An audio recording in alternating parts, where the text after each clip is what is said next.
Okay, shalom everyone. It's really so wonderful to see you. It gives me personally so much strength to gather here together, to know that we're going through this together, and that in some ways I already know that we're going to be victorious together. And so I want to start off with just some real tools to give people, because right now we are in a war of ideas, and the silence is deafening to me. Where are all of the Palestinians that are condemning what Hamas did? Not just the Palestinians in Israel, there's Palestinians all over the world. Where are the Arab world representatives that are condemning what happened? What's going on there? Why is that happening? Right now in Berlin, Jews are being targeted, and they're making pictures outside their home, painting Stars of David. Tabitha, can you just put up a few pictures here? It's like bringing us back to Nazi days. That's happening in the heart of Germany, where they're finding where Jews live and marking their homes. In Sydney, there was a protest that was so vile that was, it's almost like they said the quiet part out loud. Check out this video here.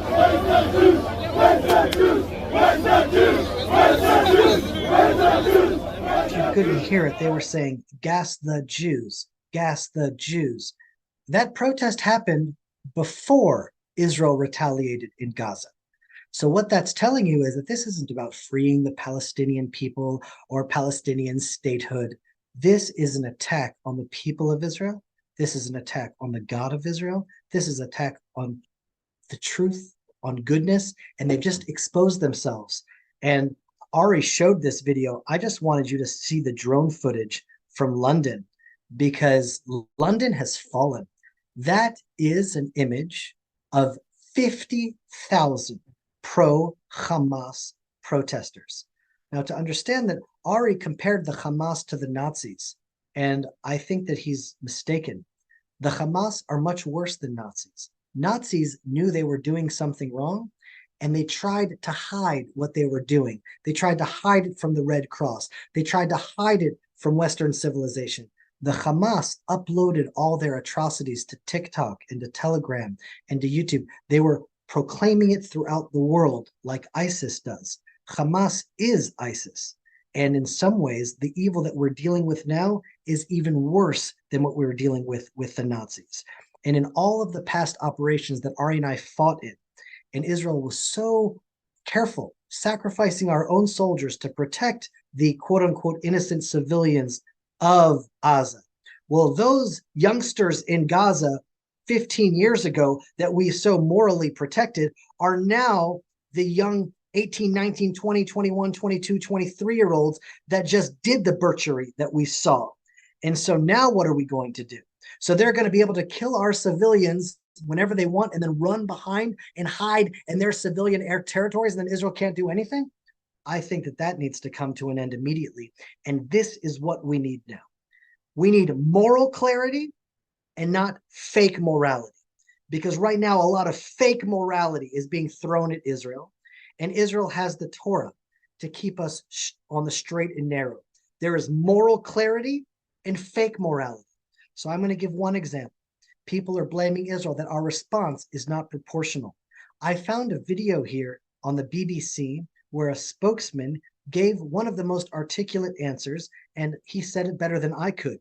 So I want, if you ever hear someone saying, well, Israel's response is not proportionate, listen to this video so you have the answer. Siege of Gaza, cutting off all supplies of fuel. The last electricity plant, that's gone. There is no electricity, there is no running water, there is no food going in, there are no other fuel supplies going in. Borders closed with Egypt as well. Bizarrely little criticism of Egypt for that, interestingly. Is that, and while raining down missiles on buildings which they know are going to kill civilians, we know hundreds and hundreds of civilians have already died, many of them children, is that a reasonable, proportionate and moral response by Israel? There is some deep perversion in Britain whenever Israel is involved in a conflict, and it is the word you just used, proportionate, proportionality. Only Britain is really obsessed with this. I've heard it for the last few days incessantly. proportionality in conflict rarely exists. But if we were to decide that we should have this fetish about proportionality, then that would mean that in retaliation for what Hamas did in Israel on Saturday, Israel should try to locate a music festival in Gaza, for instance, and good luck with that, should try to find a music festival in Gaza and rape precisely the number of women that Hamas raped on Saturday, kill precisely the number of young people that Hamas killed on Saturday. They should find a town of exactly the same size as a town like Sderot, where I've been many times myself, and make sure they go to door and kill precisely the correct number of babies that Hamas killed in Sderot on Saturday, and shoot in the head precisely the same number of old age pensioners as were shot in Sderot on Saturday, just to choose one town. Proportionality in conflict is a joke.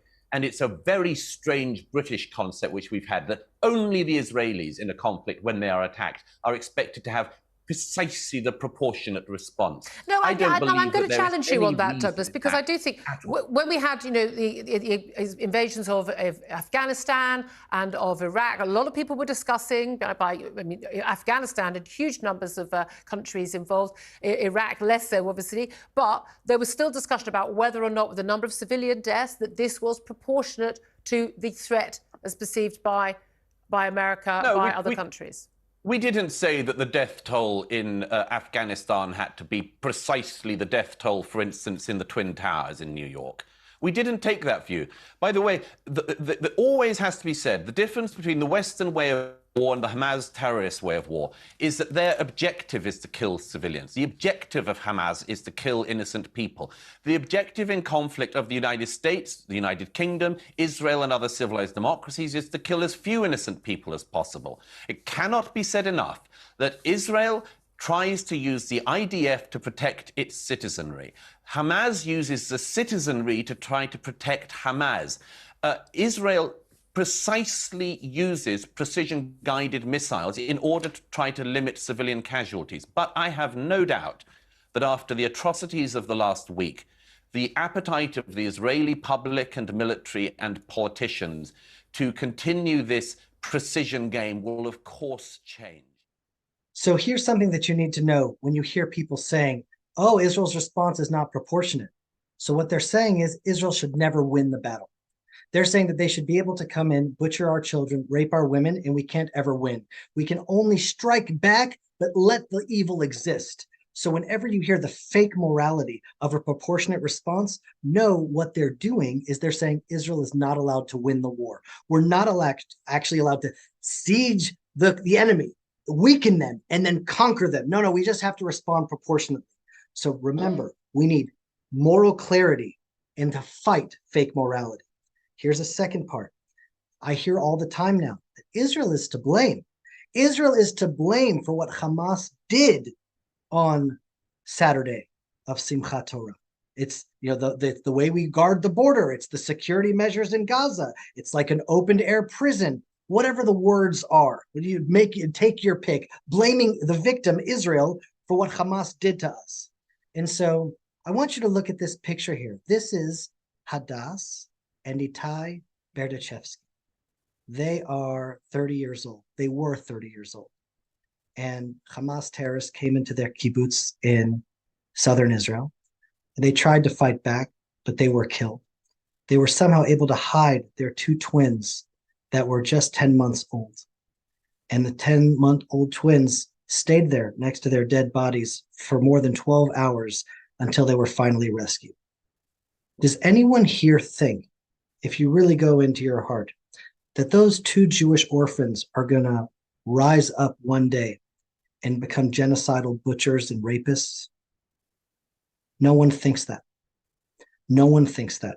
No matter what happened to them, that's not what's going to happen, because the Arab population in Gaza has been poisoned, has been indoctrinated, is evil to its core. They celebrated in the streets with our dead bodies. There is evil, and then we have to uproot and destroy it. We cannot allow it to continue to fester and to grow. It's like a disease that needs to be surgically removed from this world. And so The last thing that I want to talk about is the civilian casualties, because Israel is going to take a lot of heat now. Because the only way to go to war will be with, as best as we can, to not hurt anyone that is quote unquote innocent.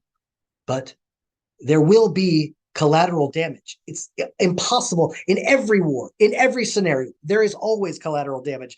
And for these, fake, woke, enlightened people saying to the most moral army in the world, giving us Musar, giving us guidance on how to be moral after we had just experienced what we experienced, which I don't think that our imagination could imagine a worse evil than what was perpetrated to us. But just know that according to international law, it is illegal to use your citizens as human shields. Hamas is to blame for every single civilian that is killed in warfare. And now Hamas are trying their very best to not allow its own civilians to escape. So they don't care if Jews die. They don't care if Arabs die. On the contrary, they're a death cult. And it says in their charter that they were elected on. The Hamas was an elected party, elected by the people of Gaza, popularly supported by the people of Gaza. And in their charter, it says their purpose and their mission is to annihilate every Jew in the land of Israel and every Jew everywhere in the world. They were elected on that charter and supported on that platform. And you know what they're going to do when they're done with the Jews? They're coming for everyone else that's not exactly like them. First, the Saturday people, then the Sunday people. First Israel, then America. Europe is already fallen. You can see what's happening now in Sweden and in London. There's just nothing at this point. I don't know how they're going to get out of it. But the citizens of Gaza have been given days of notice to leave. And those that decide to stay, because they could leave, they are siding with the Hamas, listening to Hamas orders instead of the IDF's orders to leave and evacuate the scenario.